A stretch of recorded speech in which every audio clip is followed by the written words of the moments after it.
ghostly night for an exorcism.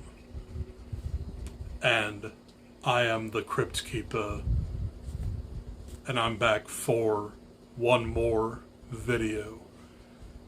And this is going to be my review on 1973's The Exorcist. So, I also have the book as well. Hoping to start this tonight, but this is about the movie. So, The Exorcist, what can I say? This is deemed to be the most terrifying movie of all time. And this is the story of Regan McNeil, and she plays with like a Ouija board summoning an invisible friend named Captain Howdy. It turns out Captain Howdy is the embodiment of Pazuzu, or the devil himself. This is a straight horror classic that needs to be seen at least once by every horror fan and enthusiast. And I watched this last night, and let's talk about it. So, after rewatching this, there are a few parts in here that I kind of forget about, especially the beginning where it starts off in northern Iraq, and it shows Father Marin, played by Max von Sydow, and he's on like an archaeological dig, and he gets a vision of like the devil and like a stone statue, and you know that this movie is going to start off the rails. But then you get transported to Georgetown, and this is when the actual movie begins. So Ellen Burstyn and Linda Blair, Chris McNeil, and Regan McNeil are, of course, mother and daughter. And Chris McNeil is kind of like an actress, and she's on the set of her new movie, but she also has like housemaids and like a maintenance man just looking after the house. So she starts hearing like strange crashing noises in the attic, and she goes up one night to investigate, and her candle just lights a flame, scaring her, and she thought it was like rats. That's the least of her worries. So, this whole thing starts off with Regan finding a Ouija board, and she tries to play with it, and she summons Captain Howdy, and the start of her possession begins. To me, this movie is more of like a character study of like a very, very slow build. And she starts getting worse with her possession. The doctors don't know what it is, and they think that she has like schizophrenia, and they don't know what to do with her. So they tell her to find an exorcist and perform an exorcism on her. And you also have the addition of Father Karras, played by Jason Miller. I had to remember his name. But he's basically like the younger priest who doesn't have that much. Well, here he is right there. It's very convenient that I have The Exorcist on right now, but anyway, he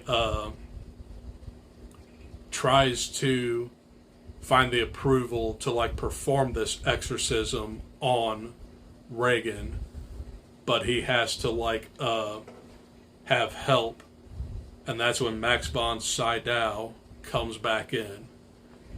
Now, Max von Sydow, really elderly priest, and he doesn't last long, and the movie ends on a very bleak note. So I'll get into that soon. The imagery in this movie is very disturbing and very jarring. There's a very small part, about 20-ish, 30-ish minutes in this movie, and Father Karras is just like walking on the street, and he like sees visions of his dead mom, and there's a really creepy edit of like a demon's face. I'll probably post it right here. It's one of the most effective jump scares in horror, because it's very, very silent, and you don't even know what happened. You're like, what? But yeah. So Karras and Marin decide to help out the McNeils with their demonic possession, and they are successful, but it comes at a price. Karras sacrifices himself by throwing himself out the window and tumbling down the stairs. And then, like, Marin had like a heart attack or something. It's not really shown, I guess. But this movie also kind of like works as like a ghost story in a way, because when they're in the room with Regan, she, of course, speaks in tongues, and she also spits up this green substance that was pea soup. And her demons have like very colorful language, of course. And there's a scene in here where she like stabs herself with like a crucifix down there, and it's very disturbing. I mean, she even like has her mom go down there, and then she has her blood on her face. Ugh. So this is a perfect movie, and I know it's very slow, but it's meant to be that way, because it just envelops you in terror. And very hard movie to watch, but it needs to be seen at least once if you're a horror fan. I've seen this movie quite a few times, and I absolutely adore it. So I would give The Exorcist 1973, I would give this an A plus. This is easily in my top 5 favorite horror movies of all time. So, those are my thoughts on The Exorcist 1973. Hope you guys enjoyed. And tomorrow, I'm going to go see The Exorcist Believer.